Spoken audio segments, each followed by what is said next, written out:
Alors, bienvenue à tous, hein, puis franchement, merci d'être si nombreux à vous joindre à moi pour démarrer l'année en beauté sur un thème qui vous est cher, qui est cher aussi dans le travail que je fais, qui est le travail sur la dépendance affective. Donc le sujet du jour, c'est comprendre l'origine de la dépendance affective. Je vais aller un petit peu plus loin que simplement comprendre l'origine, parce que ça, c'est intéressant que vous ayez quand même des éclairages sur d'où ça vient, ces histoires de problèmes de relations amoureuses insécures. Ça fait partie de l'attachement insécure, la dépendance affective. C'est un terrain, en fait, il y a un terrain. Donc c'est bien que vous voyez un peu d'où ça vient, hein, c'est quoi les mécaniques et les origines de ça. Mais j'irai un peu plus loin, je développerai aussi c'est quoi les symptômes. Qu'est-ce qu'on appelle quelqu'un qui est dépendant affectif, avec des nuances évidemment, parce qu'il y a un curseur plus ou moins dépendant. Il y a des gens qui sont très dépendants, d'autres qui sont très peu dépendants. Et puis on parlera aussi du coup de l'attachement anxieux, hein, parce que l'attachement anxieux, c'est favorable à la dépendance affective, ça fait partie du tableau clinique. Et je vous parlerai aussi des solutions et des stratégies pour commencer à s'en sortir. Ça, c'est vraiment un des axes directs de mon travail, qui est la direction thérapeutique vers l'autonomie affective. Et ce que je dis sans arrêt, je répète sans arrêt la même chose, l'autonomie, c'est pas faire seul, mais c'est commencer à avoir des relations plus saines, plus sécures, plus d'égal à égal, et moins de se prendre les pieds dans soit l'attachement anxieux et ou l'attachement évitant. Je crois que la dernière fois à la Gazette, vous étiez avec moi, certains, j'ai donné toute une conférence sur l'attachement évitant. C'était comment trouver une connexion dans un monde évitant. Vous retrouverez la conférence pour ceux que ça intéresse que j'ai donnée il y a peut-être un mois. Et là, je travaille plus particulièrement sur l'axe de l'attachement anxieux, avec la problématique de la peur de l'abandon, la peur de finir seul, la peur de tomber dans le vide, et d'être angoissé, anxieux à l'idée de ne pas être en relation. Et ça se comprend parce que c'est humain d'avoir des peurs sur finir seul, quoi. Être seul et ne pas être accompagné, ne pas être soutenu, ne pas recevoir de la tendresse, ne pas se sentir aimé, ne pas se sentir important dans le regard de quelqu'un. Donc ça paraît assez légitime qu'il y en a beaucoup qui sont, d'ailleurs la preuve vous êtes tellement nombreux, qui tombent dans ce piège de la dépendance affective et qui en souffrent énormément, énormément. C'est pas à prendre à la légère, même si moi j'ai un ton souvent de dédramatisation, parce que ça permet aussi de prendre une certaine distance sur la souffrance. Mais pour avoir traversé des périodes de dépendance affective, c'est vraiment problématique, hein. Il y en a qui vraiment sont au bout du rouleau, vont vraiment loin, soit dans l'explosion, réponse d'attaque, ou réponse de fuite, implosion, tomber malade, se somatiser, se rendre incapable d'eux. Bref, ça peut aller loin ça peut aller loin, les problèmes de dépendance affective. C'est pour ça que je traite souvent ce sujet, mais je le retraite ici tout au long de cette conférence avec vous. Alors, les signes et les symptômes, avant de parler des causes et des origines, hein, comment on repère quelqu'un qui est dépendant, affectivement parlant. Il a une peur intense, ou elle a. Hein, alors, vous savez, il y a des femmes et des hommes ici, hein, donc il n'y a pas que des femmes. Très souvent, on me dit, mais il n'y a que les femmes, il y a beaucoup les femmes qui sont, c'est normal les femmes, on s'accroche aux hommes, on a besoin d'être protégé par un homme, et donc l'histoire du prince charmant, et donc c'est les femmes qui sont hystériques, c'est ce qu'on entend un peu dans le grand public. Hein. Les femmes sont hystériques, et donc elles rêvent du prince charmant, et donc elles sont plus dépendantes que les hommes. C'est vrai et c'est faux, parce qu'il y a aussi pas mal d'hommes, et moi j'ai beaucoup dans ma patientèle, des hommes qui me consultent pour des problématiques de dépendance affective, et qui souffrent énormément en fait, qui sont dans les mêmes affres, donc c'est pas spécifiquement que les femmes. Après c'est vrai que les femmes ont plus tendance à en parler facilement, hein, mais il y a quand même des hommes qui sont piégés par ça, et qui sont vraiment mal en point dans des problèmes de dépendance affective importantes. Donc c'est la peur intense de l'abandon et du rejet. Et donc on va voir que c'est des problématiques archaïques, hein, abandon, rejet, on retrouve ça dans la toute petite enfance, avec un besoin constant de validation et d'approbation, hein, à chercher dans le regard des autres le fait de se sentir important, de se sentir quelqu'un de bien, de se sentir même exister souvent. C'est même pas quelqu'un de bien. Avant quelqu'un de bien, c'est de se sentir exister carrément tout simplement dans le regard de l'autre. Et des difficultés à prendre souvent des décisions seules, ou à tout miser sur l'autre, quoi. Enfin, le couple est encensé, c'est un peu... le partenaire est encensé. Et il y a souvent des phénomènes de ce qu'on appelle la limérance, que vous connaissez aujourd'hui, qui est le côté obsessionnel.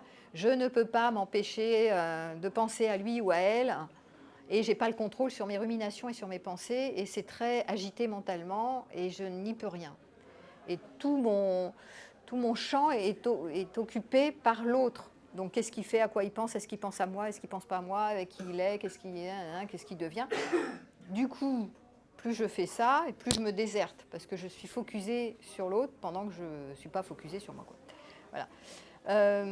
On verra dans un deuxième temps rapidement les causes et les origines. C'est souvent des expériences de l'enfance un peu tragiques, avec ce qui va créer l'attachement anxieux, avec des sentiments chez l'enfant d'avoir été impuissant, non protégé, non sécurisé, abandonné, ou manquement d'amour, enfin bref.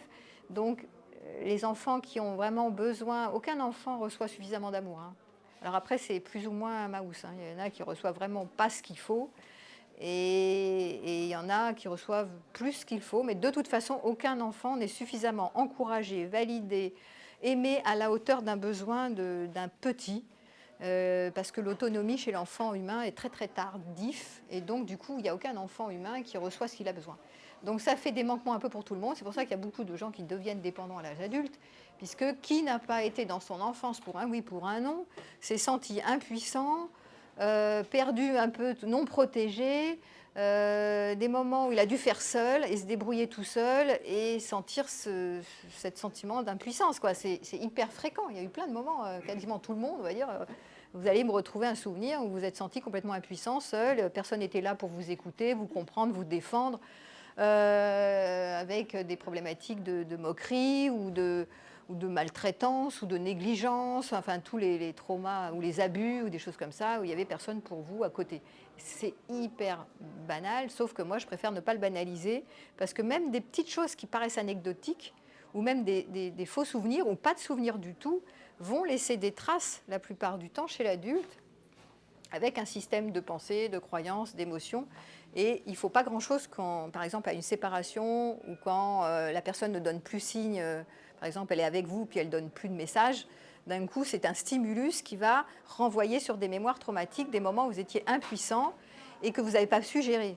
Donc vous êtes dans des stratégies de défense, et on va voir toutes les stratégies de défense de l'attachement anxieux, puisqu'on va particulièrement traiter de l'attachement anxieux, où vraiment le mode défensif de l'attachement anxieux, c'est soit d'agripper, réflexe d'agrippement, hein, du bébé vers le parent, d'agrippement par le regard, d'agrippement par le fait de posséder, le goût de la fusion, hein. Je vais aimer fusionner, je vais aimer la passion amoureuse, puisque c'est le goût de la fusion qui est derrière, en croyant que si... Mais c'est le réflexe d'agrippement, hein. Comprenez que ce réflexe d'agrippement donne le goût de la fusion, et ça c'est le bordel, hein. C'est le début de la merde, hein. Je vous le dis tout de suite, mais bon, c'est l'idée, hein. Mais ce réflexe d'agrippement, il est légitime et prévisible quand on n'a pas reçu ce dont on avait besoin quand on était petit et qu'on s'est senti seul et impuissant face à l'adversité. Voilà. Donc, cause et origine, les expériences d'enfance, attachement anxieux, faible estime de soi, souvent. Hein. Souvent, on va voir que l'autre est valorisé et vous êtes en dessous. Voilà. Donc, ça fait des postures. Moi, je suis moins et toi, t'es plus. Et puis, voilà, ça peut être dans le transgénérationnel, hein. Vous avez aussi, on le verra, on l'examinera, mais ce n'est pas forcément dans votre parcours. Ça peut être aussi dans votre famille, des modèles familiaux de femmes qui étaient dépendantes dans certains contextes de famine, de guerre ou de patriarcat, où voilà, vous modélisez si vous êtes une femme, comme ont fait vos mères et vos grands-mères, ou si vous êtes un homme, sur voilà, des besoins de connexion, parce que vous n'avez pas reçu de connexion de papa ou de maman, bref, c'est toujours pareil. C'est ce qu'on n'a pas eu dans l'enfance, on va chercher à le récupérer plus grand, à l'obtenir, et en mode quête du Graal, en mode course folle, genre je ne lâche pas cette affaire. Beaucoup de personnes qui me consultent, elles ont fait comme moi j'ai fait d'ailleurs, elles me disent « Ah oui, moi la relation amoureuse c'est central, j'ai toujours, de tout temps, même depuis l'adolescence, je me souviens d'avoir toujours rêvé du grand amour, d'avoir mis ça au centre, etc. » Bon, là on est direct dans le terrain de la dépendance affective. C'est ça, hein. Parce que centraliser, et je le dis sans arrêt, centraliser sur un point, si vous centralisez tout sur un thème, ici l'histoire d'amour, vous allez prendre cher quand ça ne se passe pas comme vous voulez, hein. C'est une évidence. Alors là, va dire plus simple. Voilà. Et on verra en dernier lieu les solutions et les stratégies. On va parler un petit peu des signes et des symptômes. Donc j'ai parlé d'une peur intense de l'abandon et du rejet, un besoin constant de réassurance, une hypervigilance, alors ça c'est vraiment particulier sur l'attachement anxieux, hypervigilance au signe de désintérêt. C'est-à-dire je vais interpréter, si je suis un peu en tantinet dépendant, dans le sens négatif, c'est-à-dire tiens, ma copine ne répond pas au téléphone alors que d'habitude elle répond. Donc l'interprétation, ça va être peut-être qu'elle est en train de déjeuner avec son ex.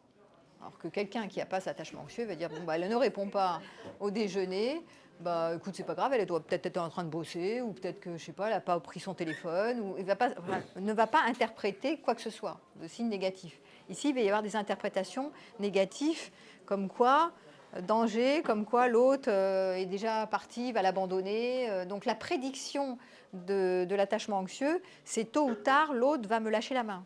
L'autre va s'éloigner, va en préférer un autre éventuellement si je suis jaloux, ou va pas s'intéresser, se désintéresser de moi parce que je ne suis pas assez bien, pas assez important, et qu'il il va se détourner ou elle va se détourner tôt ou tard, tôt ou tard, tôt ou tard. Donc c'est très prédictif, donc ça va interpréter des signaux négatifs que d'autres ne vont pas faire. Donc il y a des biais cognitifs, vous commencez à comprendre que les dépendants affectifs ont des biais cognitifs orientés biais catastrophiques dans le futur. Donc interprétation de stimuli qui, pour quelqu'un qui n'a pas ça, ne va pas se poser des questions, il ne va rien se dire du tout, point barre. Il va poser une question en rentrant, tiens, t'étais où? On va commencer à se faire des films en fait. Voilà. Et mis à part cette hypervigilance, il va y avoir aussi la tendance à ruminer et analyser. C'est les gens qui pensent trop. Ils suranalysent toutes les interactions et ils sont toujours en train de penser la relation. Comment ça s'est passé, comment ça va se passer, pourquoi ça s'est passé comme ça et pourquoi ça ne s'est pas passé comme ça. Et donc, ils passent la nuit dessus ou la journée. Et alors, ils analysent la relation du matin au soir. Quelqu'un qui n'est pas dans un attachement insécure se pose beaucoup moins de questions du matin au soir. Il vit la relation plus qu'il n'analyse. Attachement anxieux et attachement évitant, les deux attachements insécures, vont beaucoup suranalyser la relation. Et si vous vous mettez avec quelqu'un qui est aussi dans un attachement insécure, vous allez passer à deux, vous êtes à deux à suranalyser la relation, ce qui fait qu'au bout d'un moment, vous êtes beaucoup dans votre tête et il ne se passe pas grand-chose dans le réel, dans le vécu. Il se passe plus de choses dans l'analyse de l'histoire, et pourquoi, et comment, bref. Et donc, ça fait partie aussi du tableau clinique, de suranalyser la relation tout le temps. Et ça met un stress pas possible parce que ça active le système nerveux quand même. Au niveau des comportements, vous avez une recherche excessive de proximité. Quelqu'un qui a un attachement anxieux veut toujours fusionner, donc il veut être proche. Il adore le contact, l'enveloppement, le regard, être touché. Et souvent, il a été carencé dans l'enfance du toucher. Et donc, c'est presque obsessif. C'est un surinvestissement de ce monde de proximité, de la fusion, avec un besoin de réparer souvent ce qu'il n'a pas reçu. Il y a, alors, ça peut être physique, le toucher, puis ça peut être émotionnel. J'ai envie de savoir que je compte pour toi. Et très vite, je me dis, je ne compte pas assez pour toi. Une difficulté à tolérer la distance. Très souvent, on le voit que... J'ai même vu des dépendants affectifs qui, dès que l'autre commençait à s'éloigner, mais pas loin, il partait un jour ou une demi-journée, je sais pas, d'un coup, ça montait en angoisse. C'est à l'idée que le doudou s'éloigne, parce que l'autre est utilisé, exploité comme un doudou. Pour le dépendant affectif, ça renvoie à ça. À l'idée que le doudou s'éloigne de moi, je suis vraiment mal et j'arrive pas à contrôler. Alors, il n'y a pas de... Il ne faut vraiment pas mettre d'évaluation négative là-dessus. Il ne faut vraiment pas s'auto-invalider en disant « mais je suis un petit... » Oui, c'est l'enfant vulnérable qui est aux commandes.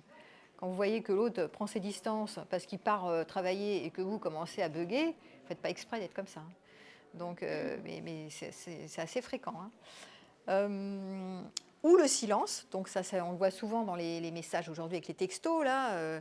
Donc dès qu'il y a plus de silence et moins de messages en continu, l'attachement anxieux, celui qui a l'attachement anxieux, va commencer à s'angoisser, à se faire des films en fait.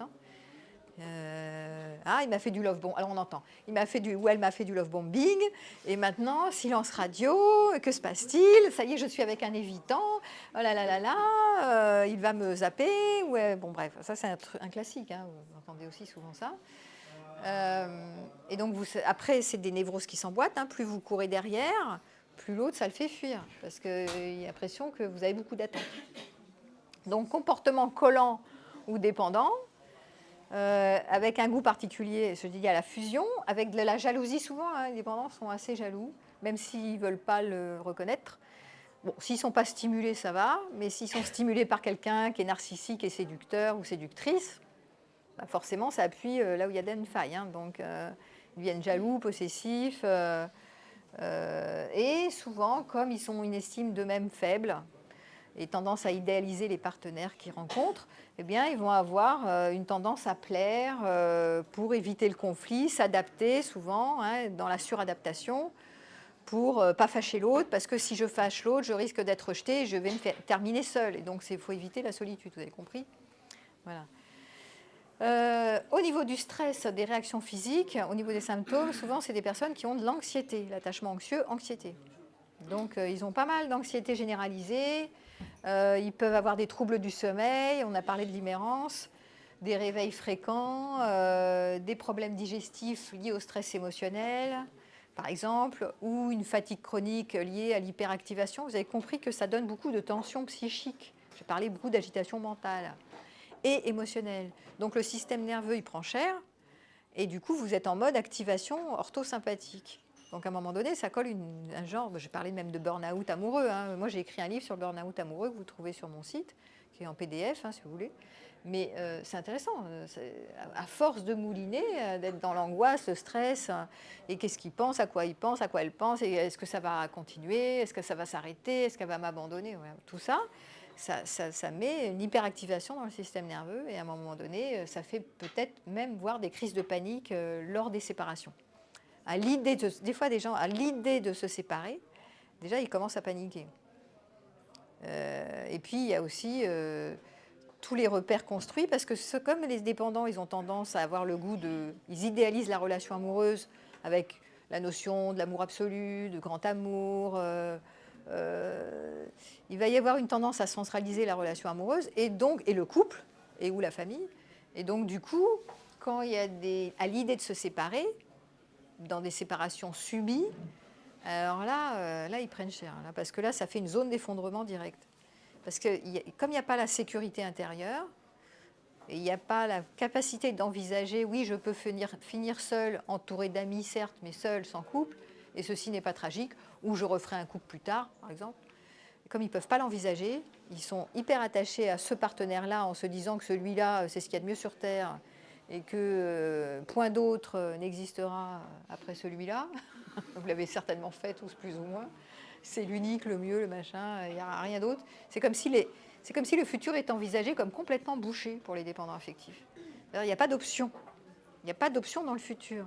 Il y a une zone d'effondrement. À l'idée de perdre ce partenaire, donc je perds le doudou évidemment, et donc c'est fini, je m'en sortirai pas. Donc c'est comme une impasse, et c'est vu comme ça quand on est dépendant. On ne le voit pas autrement en fait. On n'arrive pas à envisager les choses différemment.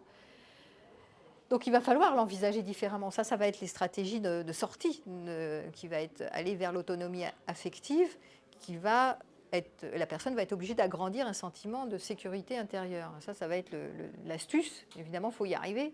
Mais c'est la direction thérapeutique. On va vers la... Très souvent, je confronte mes patients en leur disant, écoutez là, vous m'appelez pour vous en sortir. Est-ce que vous prenez la bonne direction? Il n'y a pas 3 directions.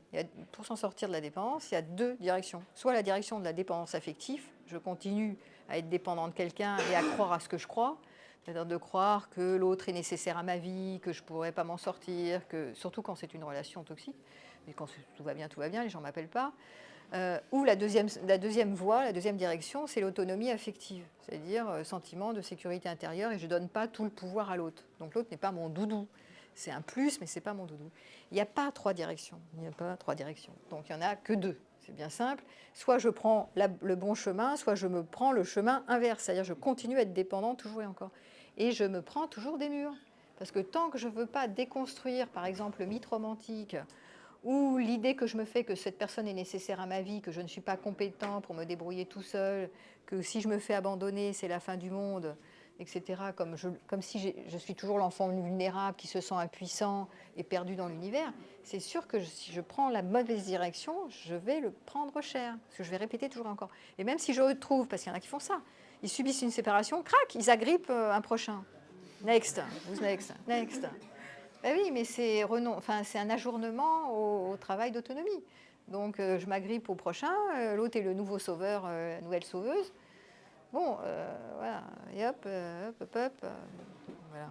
Il y a eu, tôt ou tard, l'ombre, c'est le doudou, ça représente la non-solitude, c'est-à-dire le non-vide, c'est-à-dire le plein.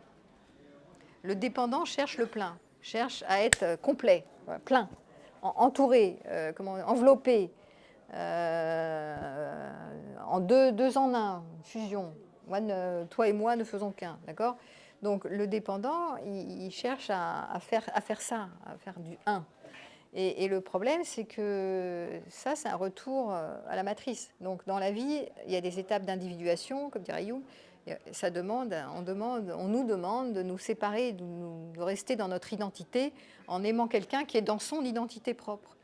Mais pas de se coller comme ça, comme si on était tout petit et qu'on ne pouvait pas faire sans l'autre, quoi. Voilà. Donc du coup, c'est problématique. Oui, vas-y, parce que sinon, moi, je déroule. Hein. Vas-y, je vous pose pas de questions, mais vas-y. C'est toujours... Alors, prends le micro. Oui, tu es obligé. Pas le choix, sinon tu parles. Allô ? Oui, ça marche. Bon. Parfois, on a l'impression d'être sorti de la dépendance affective et de rencontrer le ou la mauvaise partenaire qui vous remet dans cette dépendance affective. Alors, comment éviter aussi ce type de profil pour ne pas se faire réavoir encore une fois, peut-être avoir un comportement dans la relation qui fait qu'on arrive à bloquer des personnes toxiques qui peuvent... Oui, alors, je vais reformuler, tu vas me dire si c'est ça. Parfois, j'ai l'impression que je suis sortie de la dépendance et je trouve un nouveau partenaire qui me restimule. Alors, tu n'as pas dit ça comme ça, hein, tu as dit... Mais moi, je te dis, c'est pas lui qui a le pouvoir sur toi, il te restimule à l'endroit de tes failles. Oui, c'est ça. Tu vois ? Et du coup, c'est normal parce qu'on ne sort pas, on ne se libère pas de manière magique. Il y a des automatismes sur la dépendance affective. Il y a des systèmes de croyances. Il y a toute une construction qui fait que ça ne s'en va pas comme ça. Ça va revenir. Donc l'autre, tu vas être restimulé, ce qui est pas mal. C'est une restimulation de quelque chose qui était déjà existant, qui est des automatismes et des conditionnements, d'histoires d'abandon. Alors là, je ne sais pas, donne-moi un exemple concret comme quoi tu as été restimulé. Sur quoi tu as été restimulé? Non, mais c'est plus clair. Parce que oui, il y a des gens qui stimulent au bon endroit. Ils stimulent direct dans les failles, c'est vrai. Le profil justement du narcissique, c'est ce que tu disais tout à l'heure. Quelqu'un qui séduit, c'est ça? Voilà, qui va, mettons, nous on n'est plus forcément dans la dépendance, on rencontre cette personne-là qui, elle, va faire tous les stimuli comme ça, en l'occurrence un séducteur, un dominant, un écrasant, qui va toujours vous rabaisser et qui va petit à petit, tout ce qu'on a acquis, nous le faire perdre. Et après, oui, il te restimule. Alors, donc, je te rappelle pas, puisque je ne l'ai pas encore parlé, c'est à la fin. Quelqu'un qui sort de la dépendance affective, normalement, il ne se laisse pas écraser, il voit, il observe, et il met ses limites de manière saine. Il ne se laisse pas écraser, il ne se laisse pas dominer. Parfois, c'est insidieux, parce qu'on ne voit pas, certaines personnalités, on ne voit pas venir. Oui, ça marche. Oui, ça marche. Ah bon? Oui, c'est bien. Ça marche ça enregistre. Ah, ça enregistre? Ah, merde. Je croyais que c'était un micro. Bah, c'est bien. Ça permet de parler en vérité. Et ben oui, c'est insidieux. Mais je vous rappelle que quand vous démarrez une relation, il y a un temps d'observation. Donc, quand tu commences à observer que l'autre prend le pouvoir sur toi et qui te critique ou qui te définit, etc., c'est quelqu'un qui s'est sorti de la dépendance affective. Il est capable de mettre ses limites et de dire stop à ça. Il ne laisse plus marcher sur les pieds. Il dit, écoute, est-ce que tu vois comment tu me parles? C'est inadmissible. Donc, stop. Moi, tu ne vas pas me la faire comme ça, etc. Il va mettre ses limites. D'accord? Si tu es restimulé et que tu sens que l'autre continue de prendre le pouvoir sur... L'autre n'a jamais le pouvoir sur vous. C'est le pouvoir que vous lui donnez. Oui, c'est ça. Donc, vous ne pouvez pas, sinon vous êtes une victime. Donc, reprenez votre responsabilité. Il est comme il est. Si tu le recadres, il ne le fera plus. Si tu ne le recadres pas correctement, il va continuer. Oui, Qu'est-ce que c'est recadrer correctement? C'est dire ce qui te correspond et ce qui ne te correspond pas. Ouais, voilà, Si tu as affaire à quelqu'un, par exemple, qui est séducteur et que toi, tu sais que tu as un terrain de dépendance affective avec un schéma abandon derrière, déjà, quelqu'un qui est séducteur, ça ne va pas te mettre en sécurité. Pas du tout. Tu vois, Ouais, c'est limite l'inverse. donc déjà, il faut savoir ce qu'on peut gérer, ce qu'on peut tolérer quand on est comme on est et ce qu'on ne peut pas tolérer. Donc après, c'est des histoires de recrutement. Qu'est-ce que je recrute? Ouais, c'est ça. Ouais, mais elle a Non, mais c'est raison. vrai. Est-ce que je suis maso ou est-ce que je veux me faire du bien? Que tu sois attiré, tu peux être attiré par quelqu'un qui est séducteur, pourquoi pas. Mais néanmoins, le problème, c'est si tu te connais bien, tu sais que tu vas as pas. des fragilités, tu en Ouais. tiens compte si tu veux. Tu vois, donc voilà, à un moment donné, je pense qu'il faut être très bienveillant avec soi, mieux se connaître. Et les gens qui travaillent sur la dépendance affective en thérapie ou en groupe ou je sais pas quoi, ils savent qu'ils ont cette fragilité, ils traînent ce schéma abandon souvent, qui est des carences affectives, des machins comme ça. Et à un moment donné, ils se disent mais je vais arrêter de me faire souffrir, quoi. Je ne prends pas des gens qui peuvent correspondre à quelqu'un d'autre, mais pas à moi, parce que moi j'ai pas les moyens de gérer ça. C'est bien pour celui qui peut, bah, tant mieux. Mais moi je ne peux pas faire avec, ou pas longtemps, ou je sais pas, 3 semaines, mais après je ne peux plus. Donc je me fais du bien en mettant mes limites pour me protéger, pour me respecter. D'accord ? Parce que oui, c'est ça. On ne s'en guérit pas complètement de la dépendance affective. On peut faire des expériences de mieux en mieux, pour être de plus en plus autonome. Mais vous êtes vite restimulé quand vous n'avez pas tout à fait les moyens d'y arriver encore. Vous êtes encore fragile ou quoi. Hein. Et il faut quelques années quand même en s'autorisant à recadrer, à oser perdre, mais ça fait travailler sur la solitude. Puisque le fin du fin, c'est si je me fais abandonner, je me retrouve seule. Et si je me retrouve seule, c'est pas si tragique que ça. Je saurais faire, j'aurai des options.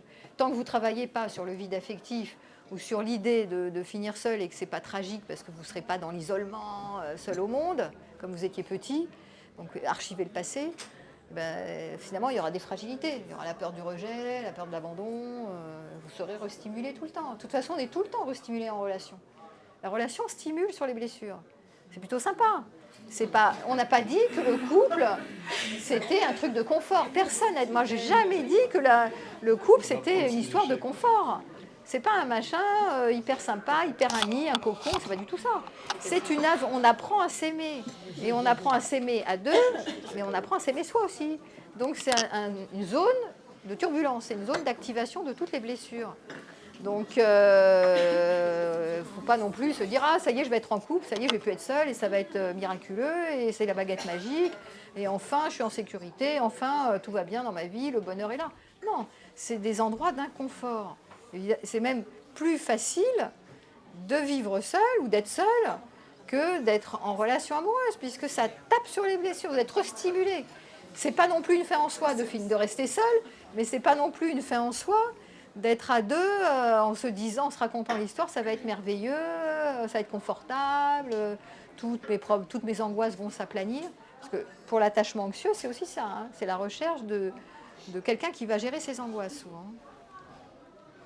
Alors c'est mal parti, parce que quelqu'un va vous gérer vos angoisses, va vous aider à gérer vos angoisses un petit moment, puis après, ça ne va plus le faire, quoi.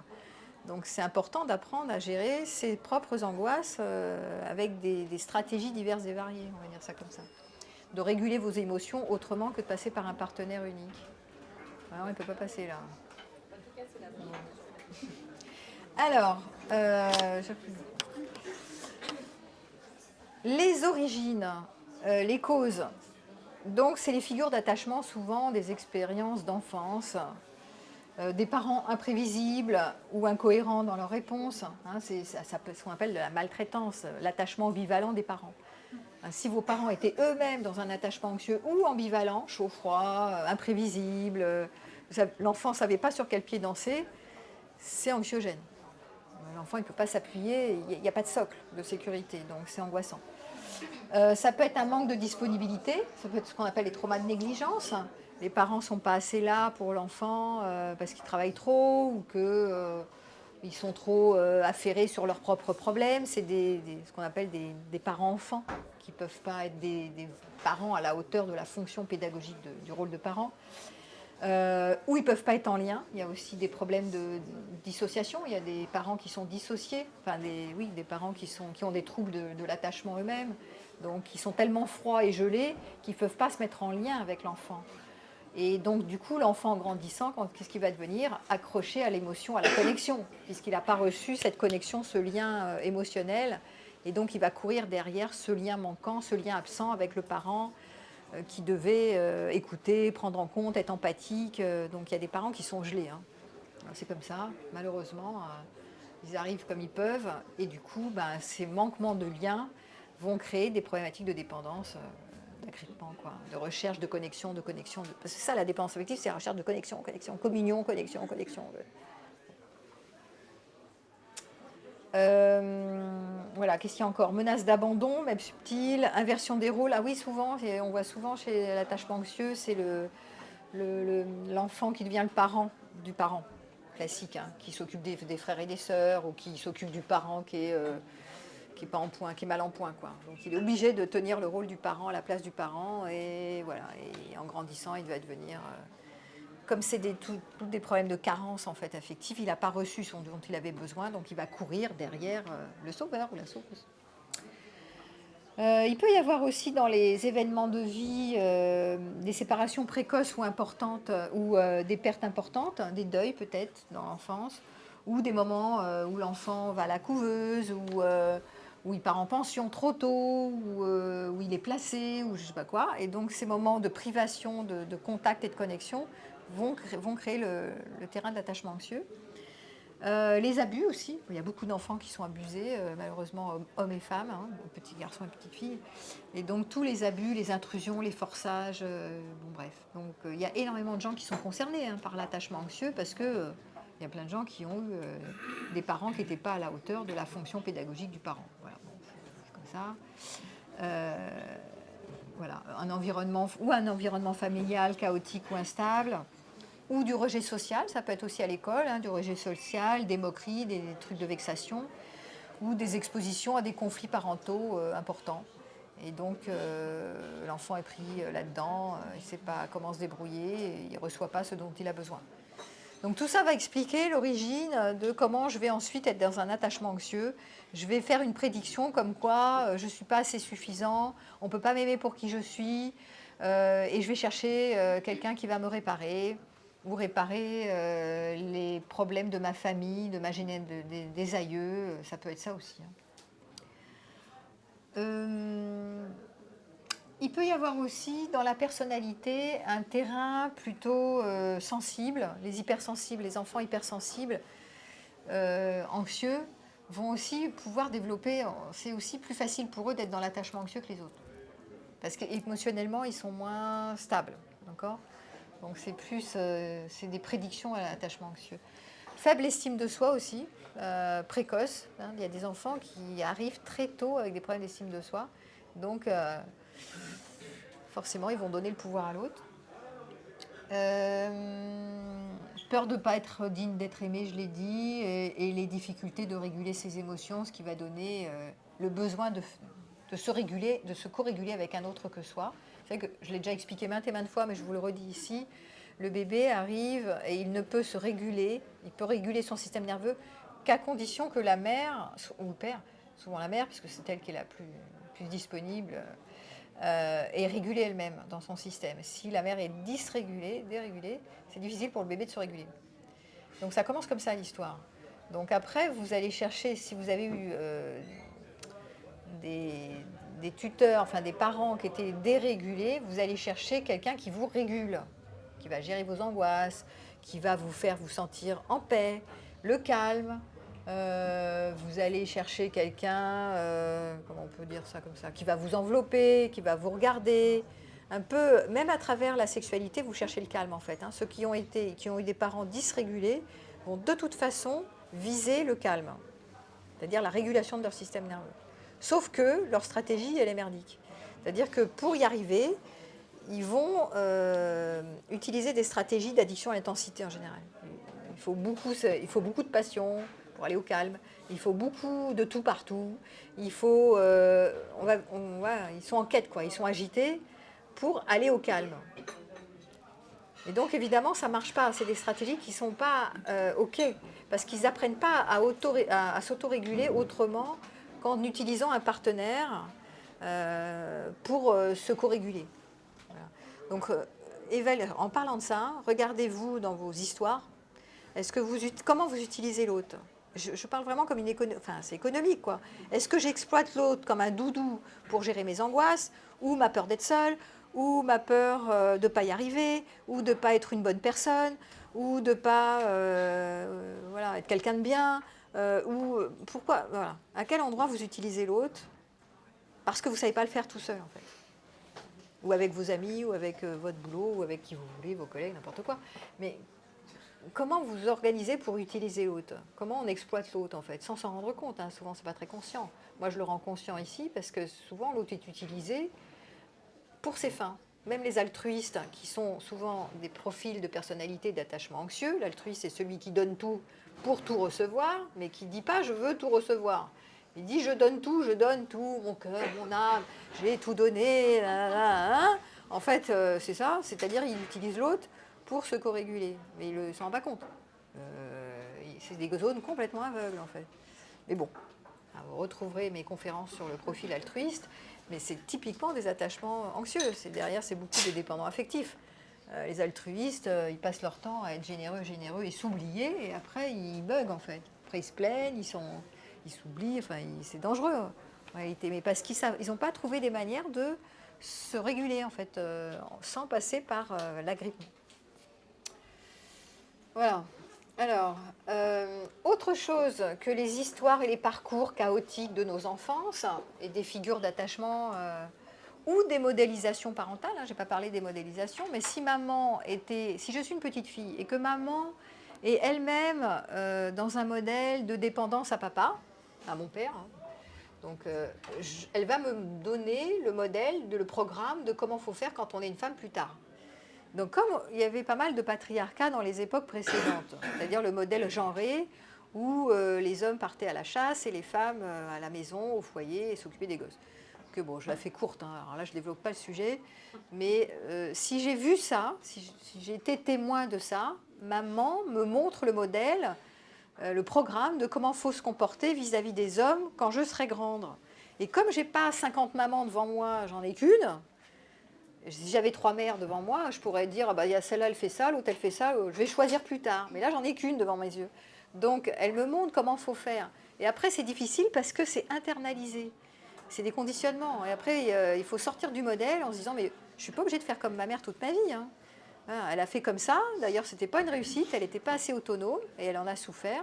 Donc, peut-être que je peux faire autrement que le modèle mère si je suis une fille ou si je suis un père.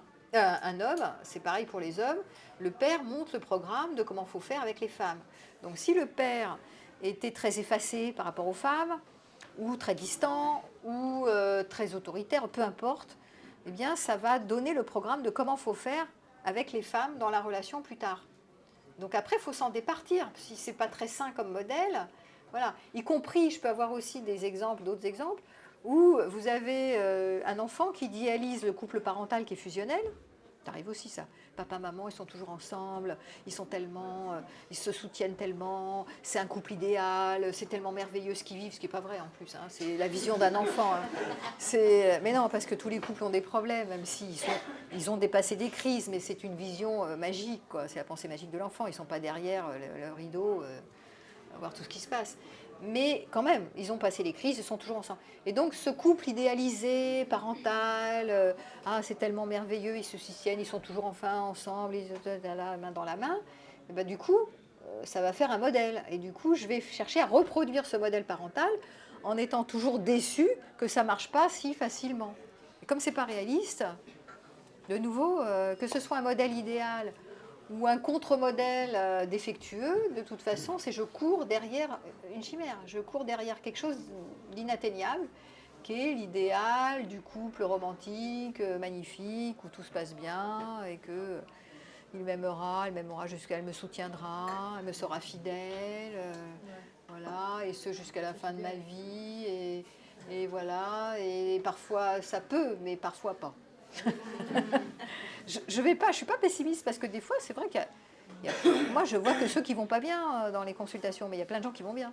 Donc, il y en a quand même. Bah oui. C'est pour vous dire que là, vous êtes là, mais bon, il y a plein de gens qui vont bien, qui sont dans leur chaumière et qui se plaignent pas de leurs histoires, voilà, et de leur couple. Donc, bon, il y en a quand même qui vont bien. Mais c'est un peu risqué, c'est-à-dire de se dire c'est sûr que ça va bien se passer et j'attends ça et je rêve de ça et c'est sûr et c'est certain et ce jusqu'à la fin de ma vie. Ben non, il y a plein de poisons possibles dans le couple, il y a plein de pièges et c'est pas une affaire confortable, c'est une affaire inconfortable. La norme sociale aussi la norme sociale qui est faisons couple, faisons famille et nous serons heureux.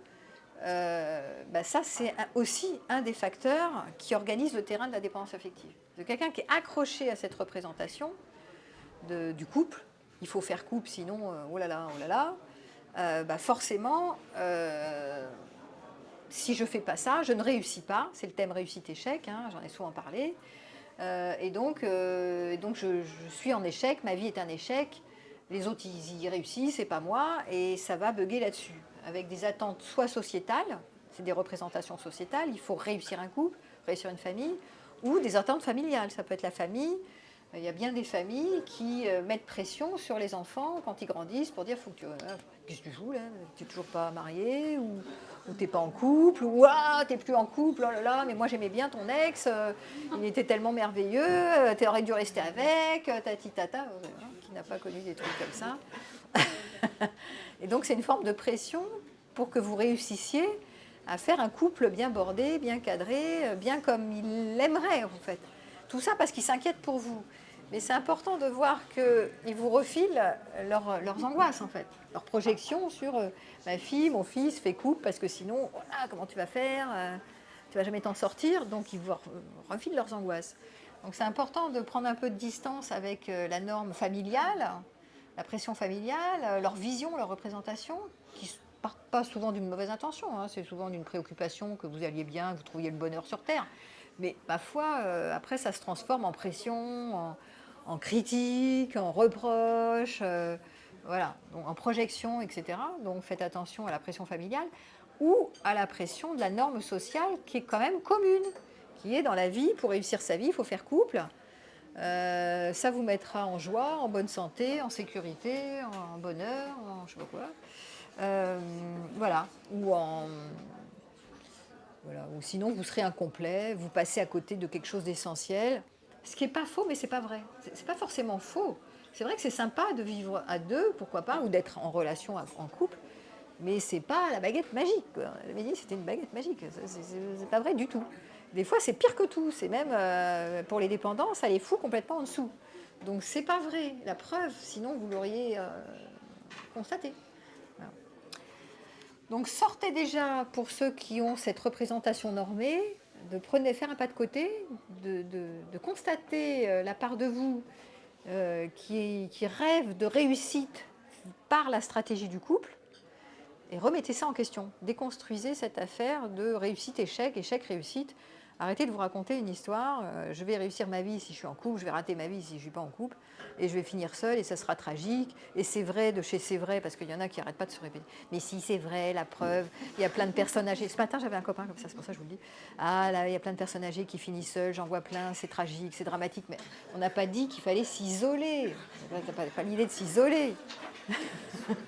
Il y a une différence entre s'isoler, être dans une communauté les uns sur les autres, même pas en coloc, quoi, et de se sentir entouré, quoi. Vous pouvez faire attention à votre système, à vos entourages, à vos liens sociaux, etc. Vous n'êtes pas obligé de finir isolé. Parce que quand vous êtes, pour les dépendants affectifs, c'est je vais finir seul, mais c'est pas seul, c'est seul isolé. C'est pas seul, entouré de quelques amis ou non, c'est isolé. C'est vraiment tragique, quoi. C'est une vision catastrophique. Hein. Voilà, donc la pression et la norme sociale, ça peut vraiment aggraver votre cas et ça peut vous coller une angoisse et une insécurité qui est déjà présente si vous avez des histoires de problématiques d'enfance. vous rajoutez la norme sociale et tout, ça agrandit énormément le sentiment d'insécurité et ça va alimenter la dépendance affective. Donc faites un double travail. À la fois, vous pouvez faire un travail sur les traumas du développement, comme on peut dire, qui organisent l'attachement anxieux, et en même temps, vous pouvez commencer à déconstruire la norme sociale de la réussite par le couple, absolument, absolument, que sinon vous finirez mal. Voilà. Alors ça peut vous aider. Voilà, donc vous devez apprendre à envisager le bonheur indépendamment de la norme du couple classique. Vous devez ne pas utiliser le couple comme une bouée de sauvetage émotionnel. Ça ne va pas vous sauver la vie, le couple ne va pas vous sauver la vie, ça peut même vous enfoncer. Et apprenez aussi à travailler sur la solitude et de trouver de la reconnaissance, parce qu'on quand même, on est des animaux sociaux, on a besoin de validation et de reconnaissance par les autres. Donc, il n'y a pas que le partenaire qui peut vous valider, vous reconnaître, vous faire signaler que vous êtes quelqu'un de chouette, d'intéressant, d'aimable et compagnie. Donc, trouvez d'autres liens pour vous sentir validé dans la vie. Sinon, vous êtes cuit. Si vous mettez tout dans le panier, dans un seul panier, si le panier vous valide et puis après il vous invalide, vous êtes mal barré. Vous avez compris? Donc, c'est mieux de diversifier et de trouver de la reconnaissance, pas que sur une et une seule chose. Donc comment on fait pour trouver de la reconnaissance? Ça c'est un autre sujet. On met en place des actions pour se montrer au monde et pour vérifier qu'on plaît. C'est-à-dire qu'on a des signes de reconnaissance positifs par les autres, mais pas que par le couple. Si vous êtes que par le couple, c'est très fragile. Vous prenez beaucoup de risques. C'est une et une seule personne qui peut tout pour vous. C'est dramatique en fait. Je me suis interrogée aussi en construisant cette conférence sur comment se comporte quand vous êtes vous-même dans un attachement anxieux, si vous êtes vous-même un parent, comment vous vous comportez vis-à-vis de vos enfants. À votre avis, ça donne quoi? Un parent avec un attachement anxieux, comment il se comporte avec ses propres enfants? Alors vas-y, je vais dire comment ça se comporte. Qu'est-ce que ça donne? Ou alors il faut prendre le rôle de l'adulte. Alors, vas-y, Selon moi, parce que bon, oui, vas-y, il va lui transmettre tout son stress, toute son angoisse, tout son besoin d'amour. Alors ça peut. Ça c'est une possibilité. C'est que Après, c'est quelqu'un qui est dépendant, il a un gros vide affectif. Et donc il va chercher soit par le partenaire, et si le partenaire n'est pas à la hauteur, il va essayer par les enfants de combler son vide affectif, par les petits bouts de chou. surtout s'il est monoparental. Surtout s'il est monoparental, mais même. Alors, et donc c'est effectivement une tendance à fusionner avec l'enfant. Et donc ça va donner naissance souvent à des troubles possiblement borderline plus tard. Il va phagocyter l'enfant, utiliser l'enfant pour ses besoins affectifs, tout en étant insécure à l'idée de ne pas être un assez bon parent. N'oubliez pas que le problème de l'abandonnique, c'est de croire qu'il n'est pas assez suffisant, qu'il n'est pas digne d'être, c'est pas une assez bonne personne. C'est toujours l'autre va me lâcher la main parce que je ne suis pas assez bien pour lui. Je ne suis pas assez suffisant.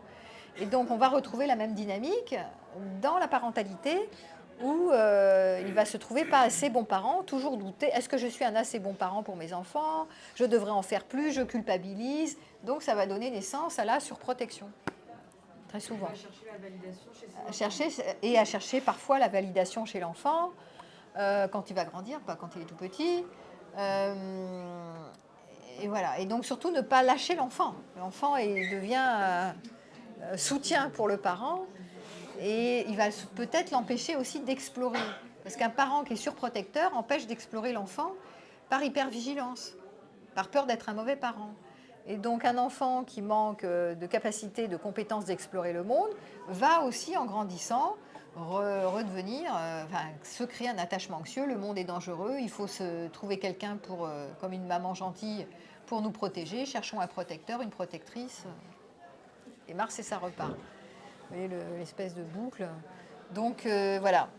Et comme je l'ai dit, les parents qui ont un attachement anxieux vont être angoissés à l'idée de se séparer de leur enfant.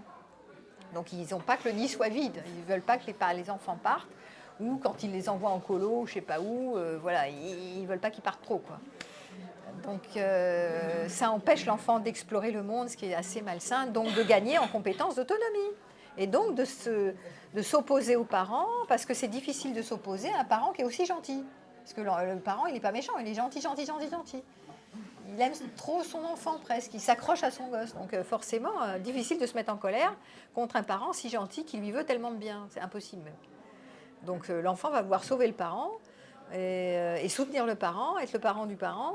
Et en même temps, il va avoir une envie de dire « mais toi là-bas, parce que tu m'étouffes ».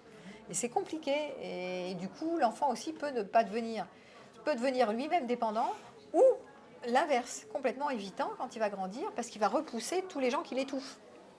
Ce qui va donner naissance au profil de l'évitant. Donc il y a deux possibilités quand vous avez un parent qui a un attachement anxieux et qui vous bouffe, quoi, qui est complètement axé sur vous, en excès sur vous. Et bien, soit l'attachement anxieux, soit vous développez l'inverse, qui est l'attachement évitant. C'est pas très sympathique, mais bon.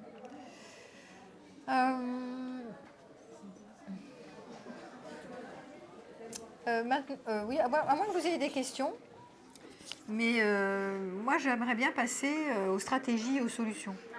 Ça vous va? Non, parce que sinon on risque de se plomber dans... Oui, alors, oui, bah, c'est bien tout ça. Je crois que je suis dépendant, maintenant c'est bien, ça c'est moi. Alors, je fais quoi? Alors, c'est un chemin, c'est une direction à prendre. Le chemin de l'autonomie affective, c'est une direction. Déjà, il ne faut pas se tromper de direction, je vous l'ai dit, ça c'est grave. Quand vous vous engagez, c'est un engagement de vous à vous. Personne ne peut le faire à votre place. Ce n'est pas le compagnon, c'est pas vos parents, c'est pas votre sœur, c'est personne, c'est pas vos amis. Personne ne peut faire ce chemin à votre place. C'est un engagement de vous à vous, qu'à un moment donné, vous souffrez assez, vous en avez ras-le-bol, et que vous prenez la direction de l'autonomie qui est je vais faire face à mes histoires, à mon enfant vulnérable qui se raconte l'histoire que si je finis seule, c'est tragique, que plus personne ne m'aimera, que j'ai besoin d'aimer et d'être aimé, que vais-je devenir, que je ne sais pas quoi, des trucs comme ça. Donc un engagement à apprivoiser le vide affectif. En fait. Et j'ai parlé physiologiquement parlant de régulation du système nerveux. Rappelez-vous que quelqu'un qui a un attachement anxieux est hyper activé, hyper stressé sur la relation, obsédé par le lien, etc., trop attaché, donc hyper agrippant, et en même temps beaucoup dans je veux contrôler la situation, je veux me gérer, je veux plus être agrippant, mais j'y arrive pas, et il y pense tout le temps, d'accord ? Ce qui va coller une activation en orthosympathique, je l'ai dit. Donc, du point de vue du système nerveux, c'est comme si il était toujours en danger. Danger. L'orthosympathique, c'est l'hypervigilance. Donc c'est l'accélérateur. Donc à un moment donné, c'est tout le stress cortisol, excès de niveau de stress en fait. Et donc à un moment donné, ça va bugger quoi. Donc le système nerveux, il doit redescendre dans l'idée qu'il n'y a pas de danger. Mais comment on peut lui dire il n'y a pas de danger ? C'est ça qui est compliqué. Vous ne pouvez pas dire à votre système nerveux, écoute, maintenant il n'y a pas de danger, on se pose. Parce que lui, il ne le prend pas en fait. Je lui ai donné un conseil ce matin à une de mes patientes, je lui disais, attends, parce qu'elle disait, mais moi je parle à mon enfant intérieur, à mon enfant vulnérable, et je lui dis, je te rassure, je suis là pour toi, je veille sur toi. C'est souvent des conseils que je donne en disant, travaillez sur l'autoparentage, c'est pas l'autre qui est un bon parent, c'est votre sauveur, c'est vous qui êtes un bon parent pour l'enfant vulnérable. Mais ça ne marche pas le truc. Vous ne pouvez pas rassurer votre enfant intérieur en lui disant « Ma chérie, tu es toute mimi, bisous, bisous, et tu sais, moi je suis là pour toi, tu n'as pas besoin de ton chéri qui te fait la vie, donc tout va bien, je te rassure. » Non, ça ne marche pas du tout comme ça, parce que le cerveau ne comprend pas le langage. Ça marche par sensation, action, image. Sensation, action, image, d'accord ? Donc vous pouvez lui parler jusqu'à demain, tu vas dire, c'est bien, il n'y a rien qui fonctionne. Bah oui, ça ne fonctionne pas forcément. Donc action, ça veut sensation, choisissez. Sensation, c'est changer de sensation, mais dans l'instant, de sensation désagréable dans le corps, parce que quelqu'un qui est en orthosympathique, qui est dérégulé, il va être beaucoup dans l'apnée, les troubles du sommeil, enfin l'apnée, il ne peut pas respirer, il est stressé, quoi. Donc ça coince, ça serre, c'est angoissé, d'accord? Donc il faut trouver le chemin du ventral vagal, comme on dit en théorie polyvagale, c'est-à-dire le chemin de la désactivation. Donc souvent, ça peut être qu'est-ce qui me ramène au calme, qu'est-ce qui me ramène à quelque chose d'un peu moins angoissé, d'un peu moins serré, d'un peu plus ample, un endroit où je suis plus posée, un plus enraciné. Donc je cherche quelque chose qui me ramène à une sensation un peu moins up, quoi, comme ça. Hein. Et ça peut aider. Alors c'est pas miraculeux, mais petit à petit, c'est comme ça que je retrouve le chemin du contrôle. Je reprends le contrôle sur mon système nerveux. Ça peut être une action, faire quelque chose. Il y en avait un hier qui me disait, ce que je fais, c'est soit j'appelle un ami pour parler, ce qui est de la co-régulation, ce qui fait que c'est un petit peu mieux après la conversation, ou je vais à la piscine. Moi aussi, souvent je vais à la piscine, ça me détend. Et donc ça calme le système nerveux, d'accord? Donc il trouve, ou il fait de la musique, ou il fait, je sais pas, bon bref, il fait une action, il génère une action qui fait que ça va un petit peu mieux après, d'accord? On n'est pas du tout sur le problème du lien, là. On est sur comment je régule mes émotions. Ce qui est une piste.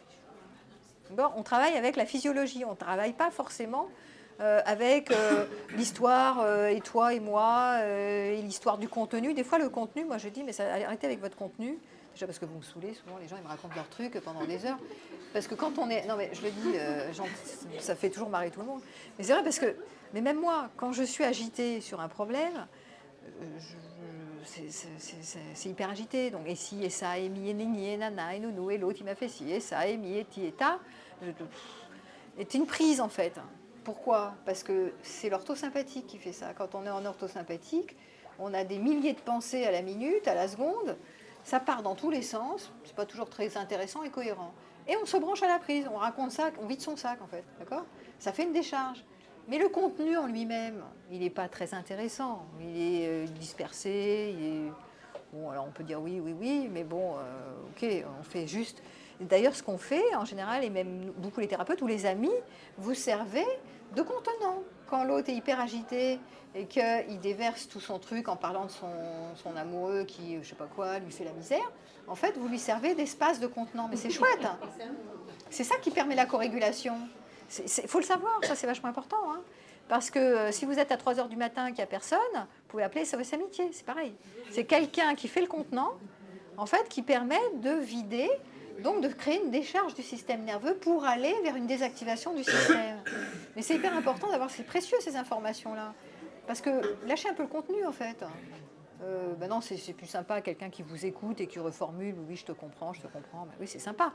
Mais c'est surtout vous permettre de décharger quand vous êtes trop up dans l'orthosympathique à cause de cet attachement anxieux qui crée de l'anxiété, d'accord, à l'idée d'être abandonné. Donc c'est bien d'avoir des trucs comme ça, parce que vous allez dans la bonne direction qui est, je vais apprendre à aller vers l'autonomie, c'est-à-dire à reprendre le contrôle de mon système nerveux pour diminuer la zone d'anxiété ou la zone d'effondrement. Si vous continuez sur l'anxiété, la peur d'être abandonné, etc., à un moment donné, ça part en zone d'effondrement. L'effondrement, c'est je ne peux plus ni fuir ni attaquer. Complètement figé, je suis en dépression. Hein, c'est trouble anxieux dépressif des fois. Et l'effondrement, c'est il n'y a plus personne au rendez-vous. Alors là, bon, des fois ça arrive, hein, on peut prendre aussi des médicaments pour s'en sortir. Mais c'est bien d'intervenir avant d'en arriver à la zone d'effondrement. Avec des petits trucs comme ça, des trucs comme ça. Oui, alors vas-y, tiens, prends le micro.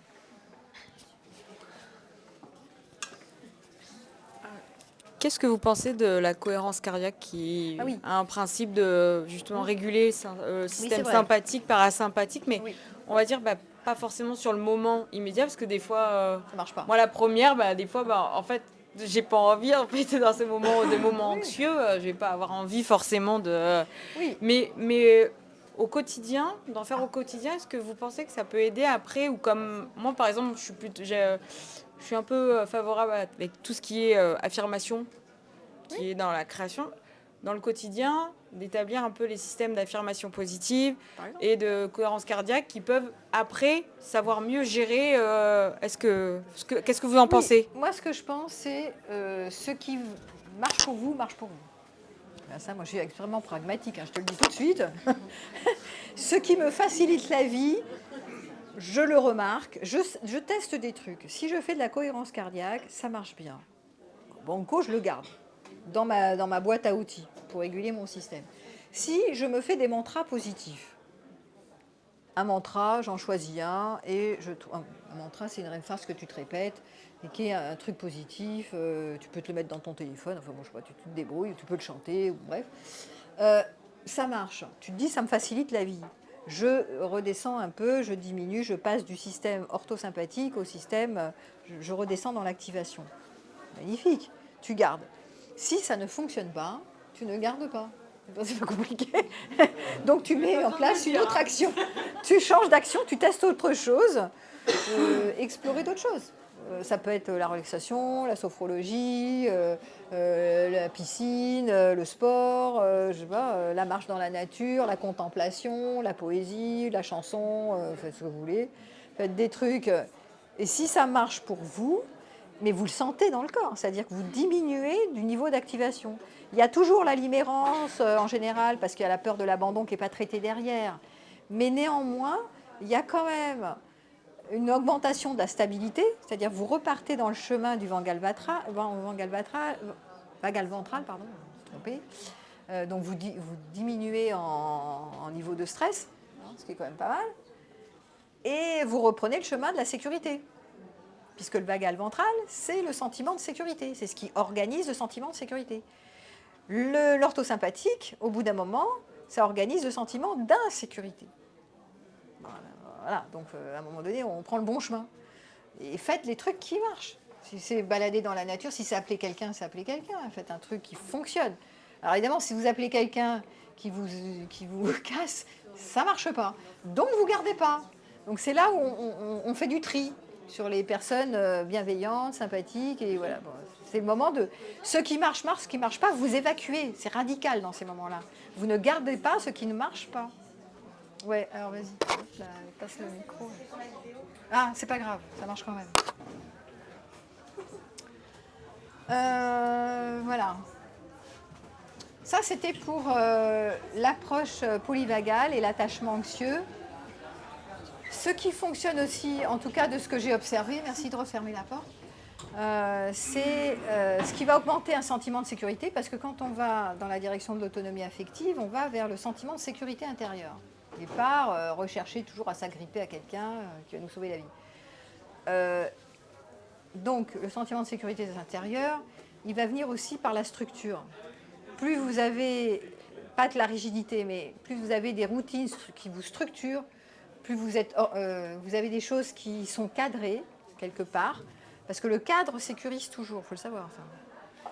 Donc plus vous avez des moments de routine qui fonctionnent et qui vous aident à aller bien, plus vous avez un cadre qui vous va bien, plus ça va vous mettre en sentiment de sécurité. Il ne faut pas que ce soit rigidifié, il ne faut pas que vous fassiez des routines hyper... parce que là c'est excessif dans la rigidité, hein, on est toujours dans la nuance, mais néanmoins... voilà, ayez des repères, parce que quand vous passez d'une relation qui a été hyper compliquée à rien du tout, pour les dépendants affectifs, ils sont perdus, parce qu'ils n'ont plus des repères sans l'autre. Donc construire des nouveaux repères, c'est aussi se faire des routines, ça va vous aider. Des routines prévisibles, sécurisantes, à tel jour je fais ça, à telle heure je fais ça, là je vais voir tel groupe, là je vais faire telle activité, là, voilà. Parce qu'ils n'ont pas la possibilité, pour les dépendants en général, ils n'ont pas tout de suite la possibilité de gérer trop de solitude. Donc il ne faut pas faire avec trop, il faut faire avec un peu de solitude.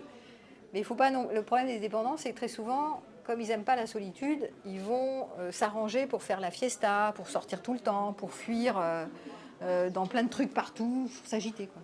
Donc c'est une manière de fuir l'ombre, de fuir la solitude. Mais en même temps, ils ne peuvent pas tout d'un coup tout régler. Donc c'est normal. Donc l'idée, c'est d'apprivoiser petit à petit un peu plus de temps avec soi, en étant bien, en étant en le vivant sans danger. Et c'est pour ça que ça fait quelques années déjà que j'œuvre là-dessus. Alors soit en individuel, mais je fais surtout ce qui marche le plus moi, par rapport au vide affectif et à l'attachement anxieux. C'est les formations en ligne que j'ai mises en place, qui travaillent sur le vide affectif, qui durent 4 mois. Et celle-là que je vais sur l'attachement anxieux, j'en fais une là, une nouvelle qui commence début janvier, là, fin janvier, qui s'appelle « Comment guérir de l'attachement anxieux et ou évitant ».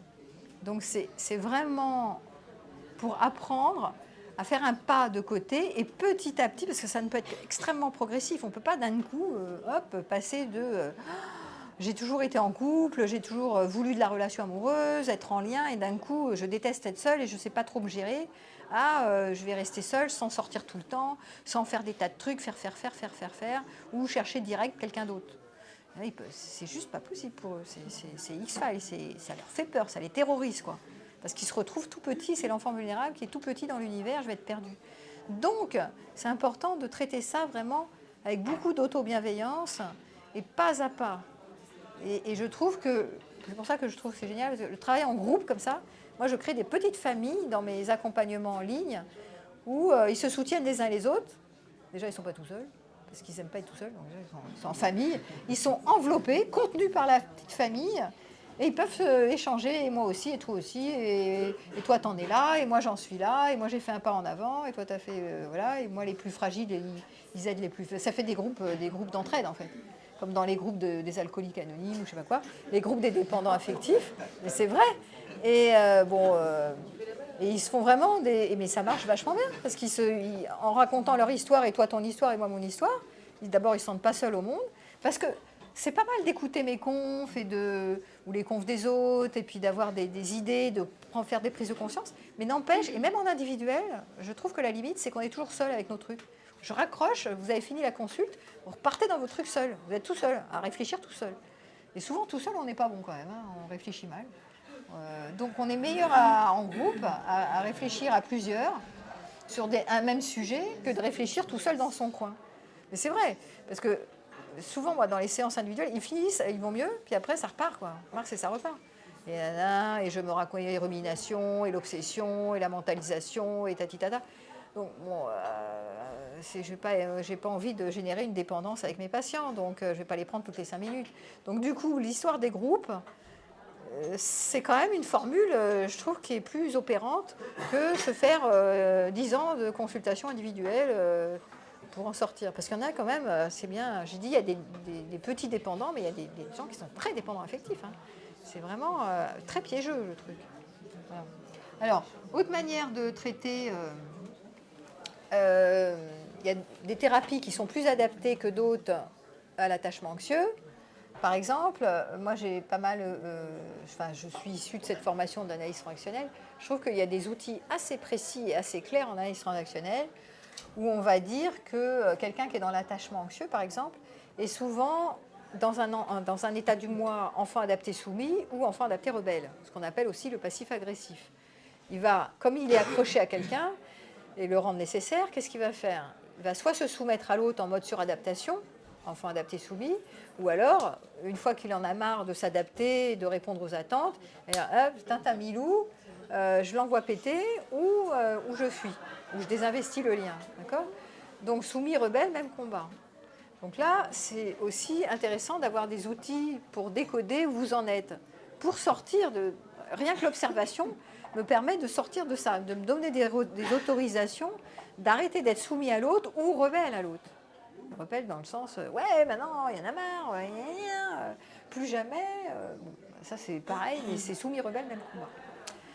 Il peut y avoir aussi à regarder ces histoires de scénarios de vie, qu'on appelle en analyse transactionnelle, qui font que les gens qui sont dans l'attachement anxieux ont souvent reçu comme injonction, ne sois pas important, ne réussit pas, ils n'ont pas le droit de réussir, ce qui va renforcer la dépendance. Parce que quelqu'un qui ne réussit pas, à chaque fois qu'il se met en relation, il va s'auto-saboter pour vivre des échecs, pour faire en sorte de se faire jeter. Souvent, il y a des stratégies d'auto-sabotage qui se répètent inlassablement. Et ça, c'est dans le scénario de vie de départ. Ou encore, ce qu'on voit souvent chez les dépendants affectifs, moi je l'avais vécu aussi de mon côté, c'est que l'enfant libre, l'enfant spontané ou l'enfant libre, il est réprimé par peur du rejet. Parce qu'on a tellement la croyance, quand on est dépendant, que l'autre est nécessaire, qu'il est vecteur de notre bonheur, etc., que notre enfant libre se soumet aux attentes de l'autre, ou au compromis, ou je ne sais pas quoi, ou à l'idée de ce qu'il fait, de comment être en couple, et que l'enfant libre n'est plus aux commandes, et pas assez. Du coup, on ne sait plus faire des choses pour nous-mêmes qui nous mettent de la joie de vivre, en fait. On n'a plus de ressources. On ne sait même plus comment être spontané, que faire pour notre enfant libre, en fait. On ne sait plus comment retrouver cette joie de vivre qu'est l'enfant, l'insouciance et la légèreté de l'enfance. Voilà. Bon, ça se récupère, mais l'enfant libre qui est au tapis, très souvent, en adolescence extérieure, va dire, bon, il faut récupérer cette part de nous, la remettre aux commandes, sous gouvernance de l'état du moi adulte qui décide de laisser de la place à l'enfant libre. Donc retrouver des choses qu'on aime faire, quoi, qu'on aime, qui nous mettent en joie, en vivance. Ça peut passer par la danse, ça peut passer par le chant, ça peut passer par plein de choses, l'écriture. Souvent, l'art-thérapie, ça marche bien, mais ça peut passer par d'autres choses. Voilà. S'amuser, ça peut être le jeu, le ludique, enfin plein de choses. L'enfant libre, c'est la spontanéité, en fait. C'est simplement souvent jouer avec des choses qui ne servent pas à grand-chose, qui sont inutiles. On regarde aussi, en analyse transactionnelle, ce que j'aime bien, c'est regarder les jeux courants. Le dépendant affectif a tendance à jouer au oui mais, ou à oui mais non, oui mais ceci, oui mais cela, ou encore à regarde ce que tu m'as fait faire, à cause de toi. Il joue à la victime en fait, hein. Le dépendant affectif souvent il joue à la victime, ou il joue au secours, je suis malade, occupe-toi de moi, t'as vu, je vais pas bien, je suis malheureux, à cause de toi, tu fais des choses vraiment pas bien, et moi, comme je suis gros jaloux et gros jalouse, à cause de toi, t'as vu, tu m'as rendu super mal, tu es un méchant, victime, un jeu de victime, ou jeu de sauveur. Je t'ai sauvé la vie et donc je te sauve la vie. Donc, les dépendants affectifs, ils se baladent comme beaucoup dans le triangle sauveur, persécuteur, victime. D'accord ? En général avec du sauveur et beaucoup de jeux de victime et après du persécuteur, passif-agressif. Donc c'est intéressant de le remarquer pour en sortir. Voilà. Et ils vont souvent utiliser l'anxiété et la tristesse comme des émotions parasites pour manipuler l'entourage. Je suis tellement malheureux à cause de toi. Ou je suis tellement angoissée quand tu n'es pas là. Alors l'autre, il a envie de le rassurer, évidemment. Mais c'est un machin, c'est manipulatoire. Et ça ne marche jamais. Parce que c'est insatiable. Les gens qui ont un problème de dépendance, ils ne sont jamais assez comblés, en fait. Ils sont toujours inquiets. Donc même si l'autre rassure, il ne rassure jamais assez. Voilà, donc il faut aller vers l'autonomie et renforcer l'état du moi adulte en analyse transactionnelle, on va dire ça comme ça. Donc mettre l'état du moi adulte, qui est l'ambassadeur, au service de l'enfant vulnérable, l'adulte sain, et au service de l'enfant libre aussi, retrouver l'enfant libre, être un bon parent pour soi, pour que l'enfant libre puisse trouver plus de place et de la joie en faisant plein de choses dans sa vie et en répondant à ses besoins, à ses envies. Ça peut être aussi ne rien faire par moment, mais pas avoir toujours besoin de quelqu'un d'autre pour tout. Voilà. Ça, c'est en analyse transactionnelle.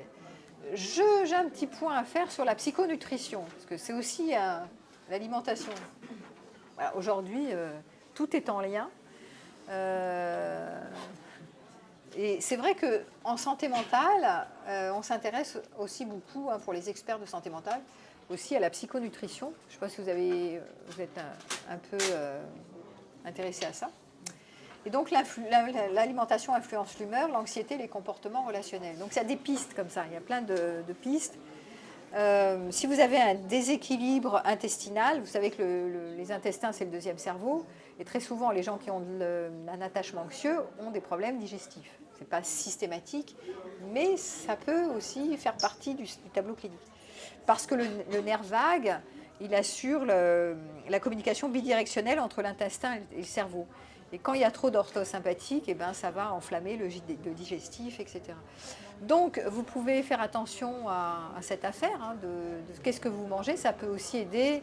Et ce qu'ils disent souvent, alors moi je ne suis pas une experte en psychonutrition, quelqu'un que j'écoute souvent, que j'aime bien, il s'appelle Guillaume Font, mais il y en a d'autres, qui est expert en psychonutrition et en santé mentale.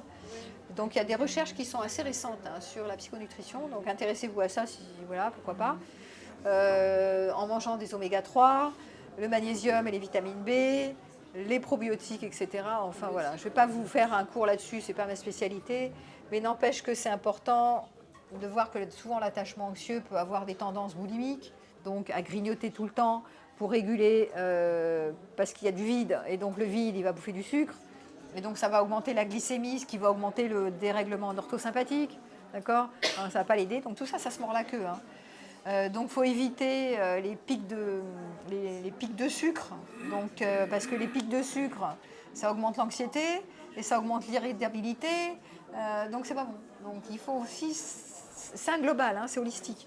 Donc essayez de... Pas forcément un régime, mais peut-être... je ne sais pas, quand vous sentez que vous avez envie de grignoter parce que vous êtes dans le vide affectif, mettez en place une action, quelque chose qui remplace, qui aide et qui facilite le fait de manger du sucre, parce que tout ça, ça aggrave le truc. Voilà. Et puis de manger en pleine conscience. Alors ça aussi, une autre piste, c'est la pleine conscience. Une question de... Ouais, vas-y. C'est pas une question, c'est... Ah oui, ça peut être un témoignage, c'est bien aussi. En fait, il y a une étude récente là, qui a révélé que, alors je vais choquer peut-être beaucoup de gens ici, mais boire du café à jeun le matin, en fait, ça provoquait au moment du réveil où le système n'est pas encore capable de réguler, un pic de cortisol. Oui. Et du coup, c'est conseillé, en tout cas pour les gens qui sont plus facilement dérégulés, de boire de l'eau ou de l'eau chaude juste avant son café, en fait. Voilà. Bon, l'idéal étant de ne pas boire de café du tout, évidemment, mais voilà. Si on aime son café, boire de l'eau avant. Voilà. Vous trouvez plein de conseils sur, notamment aujourd'hui, en santé mentale, les liens entre santé mentale et nutrition. Donc ça existe. Il y a eu pas mal d'études qui ont été faites, c'est assez récent, c'est un domaine qui est récent, mais qui est intéressant. Après, vous faites ce que vous voulez, mais c'est toujours intéressant d'avoir des ouvertures, voilà.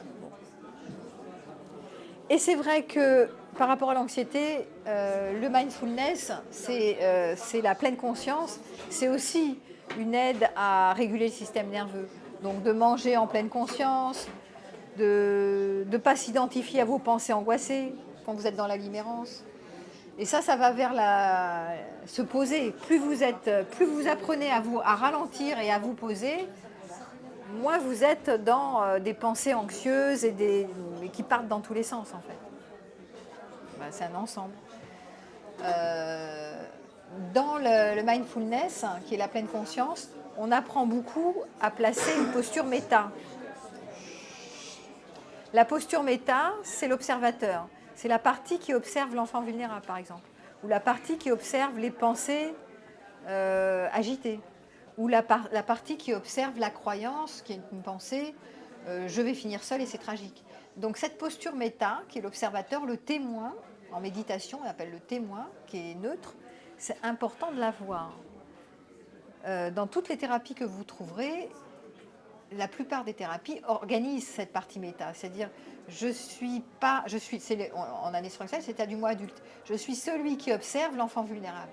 Je suis celui qui observe cette pensée dysfonctionnelle. Je suis celui qui observe ma peur, l'émotion.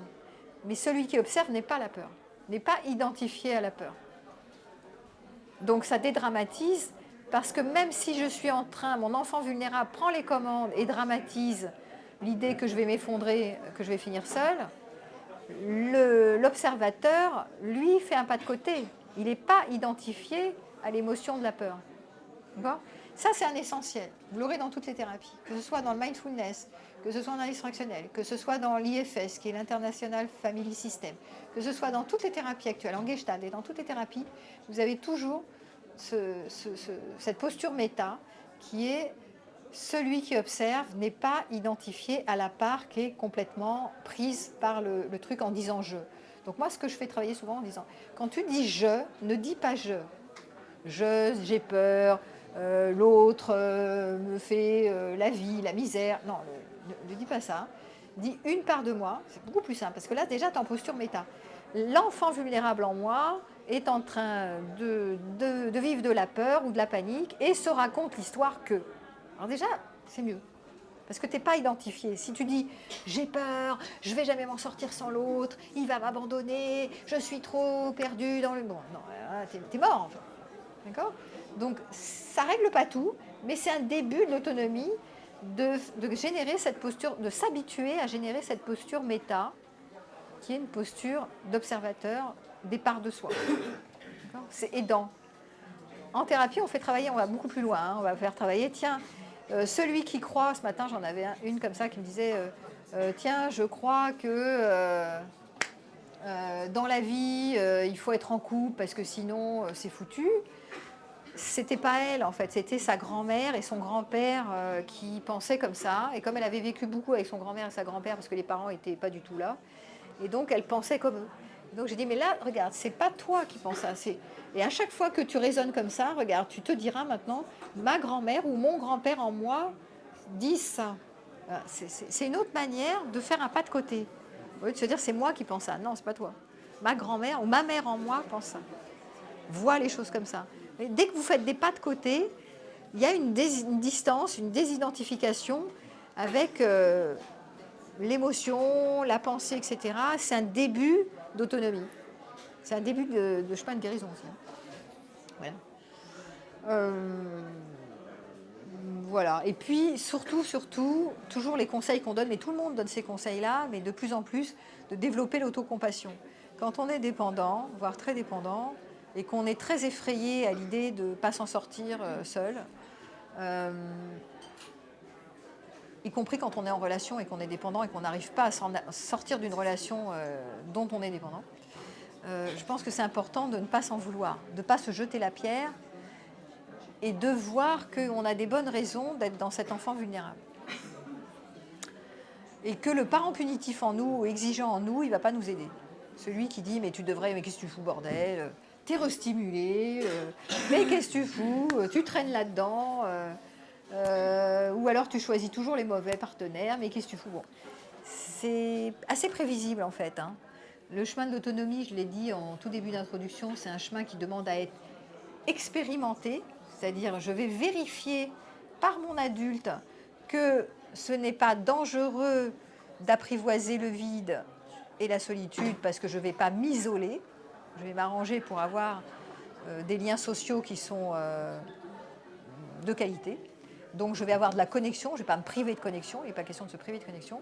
Je ne vais peut-être pas faire couple tout de suite, ou peut-être plus tard, ou peut-être jamais, mais je ne vais pas me priver de connexion, déjà et d'une. Et je vais être un bon compagnon et une bonne compagne pour moi-même. C'est-à-dire, je vais apprivoiser cette solitude, ce vide, et je vais faire des petits pas. Voilà. Mais je ne vais surtout pas travailler, enfin, je ne vais surtout pas m'en vouloir de ne pas y arriver très rapidement, que je n'ai pas la baguette magique, que les autres, ils n'y arrivaient pas moi, etc., etc. On va travailler beaucoup avec l'autocompassion, parce que la part qui est « je devrais y arriver, j'y arrive pas, j'arrive pas à me détacher », ça, c'est vraiment terrible. Parce que déjà que l'enfant vulnérable, il est tout vulnérable. Alors si vous rajoutez une couche de punition, vous vous massacrez en fait. Donc on travaille toujours avec un parent bienveillant qui vous a manqué quand vous étiez enfant, mais que vous devez apprendre à générer. Il y a de la douceur sur soi, mettre de la douceur sur soi, de la bienveillance, de la compréhension, que l'anxiété, qu'est-ce que tu veux, l'anxiété c'est compréhensible, tout le monde est anxieux, la majorité des gens sont anxieux, pour des raisons pas que de l'attachement, il y a des gens qui sont anxieux sur d'autres sujets, mais c'est humain, voilà, et donc à chaque fois peut-être que vous voyez que vous êtes dans l'enfant vulnérable, dites-vous c'est humain, c'est normal, c'est compréhensible, je ne suis pas le seul à être comme ça, il y a plein de gens comme ça autour de moi, qui se réveillent le matin avec des angoisses pas possibles, avec de la limérance, avec la peur de perdre le partenaire, de ne pas s'en sortir. D'ailleurs j'avais écrit un bouquin à une époque, parce que moi j'ai été passée par des grosses dépendances affectives, quand la peur de perdre l'autre me fait le perdre, et j'avais décortiqué toutes les mécaniques. Vous pourrez le retrouver d'ailleurs, ce bouquin. Toutes les problématiques.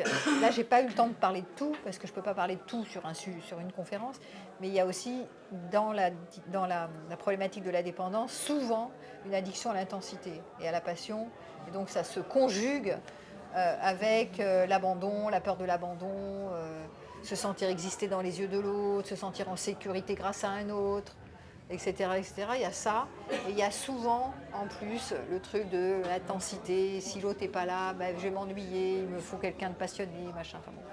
Donc ça plus ça égale la tête à Toto, égale beaucoup de bugs en fait, beaucoup de pièges, ce qui va complexifier parce qu'il va falloir déconstruire avec le temps les problèmes d'addiction. L'addiction c'est une addiction, c'est une drogue. Déconstruire des mythes, le mythe romantique, les normes sociétales, déconstruire des croyances comme quoi je ne peux pas faire seul, je ne suis pas compétent pour me débrouiller tout seul, j'ai tous mes repères avec cet autre, comment je vais faire sans, j'ai passé, l'inconnu fait peur, le changement, enfin il y a énormément de choses à aborder quand on est dépendant, Et ça se fait pas à pas, mais ça se fait. Parce que, déjà, moi, j'y suis arrivée, donc il n'y a pas de raison que vous n'y arrivez pas. Il n'y a aucune raison, vous êtes tous des humains. Et puis voilà, après, c'est pas du jour au lendemain, mais ça se fait, je dis souvent, hein, il faut au moins une année en prenant la bonne direction. Si vous prenez la direction inversée, qui est la direction de la dépendance, ben, vous allez régresser, en fait. Donc, à un moment donné, c'est un engagement. Je suis courageux et je m'engage à aller vers la sécurité intérieure qui est, je mets un pilote à l'intérieur de moi, je vais renforcer l'état du moi adulte, je vais mettre un pilote, c'est moi qui vais répondre à mes besoins et à mes envies, c'est pas l'autre qui va être à mon service et qui va être vecteur de bonheur, forcément. Il peut, mais il peut ne pas. D'accord ? Voilà, et ça c'est une direction à prendre quand on a... Souvent les gens ils attendent de faire un point de non-retour, c'est quand ils n'en peuvent plus, qu'ils implosent ou qu'ils explosent, qu'ils sont tenus de prendre cette direction. Il y en a, ils vont bugger pendant encore une année ou deux dans des histoires pas possibles parce qu'il n'y a pas le point de non-retour. Moi, tout à l'heure, j'avais en thérapie, il y en a un qui me dit moi, je ne suis pas encore dans le point de non-retour. C'est pas grave. Continue, hein. Moi, je ne peux rien dire. Hein. Tu sens que oui, c'est vrai, il sentait que c'était pas encore... continue. Quand tu sentiras que tu seras dans le point de non-retour, c'est des conduites à risque en fait. Tu vois que tu commences à tomber malade, puis là il y a ça, continue. Puis après tu prendras la bonne direction, je te dis. C'est comme ça. Bon, voilà. Moi j'ai fini mon développement. Est-ce que vous avez encore... il est tard là.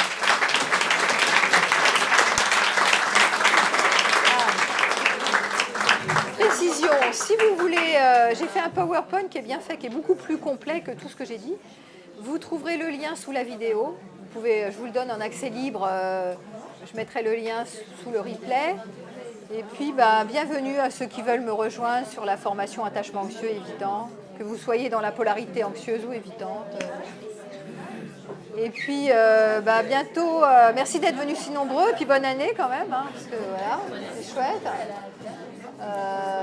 Et voilà.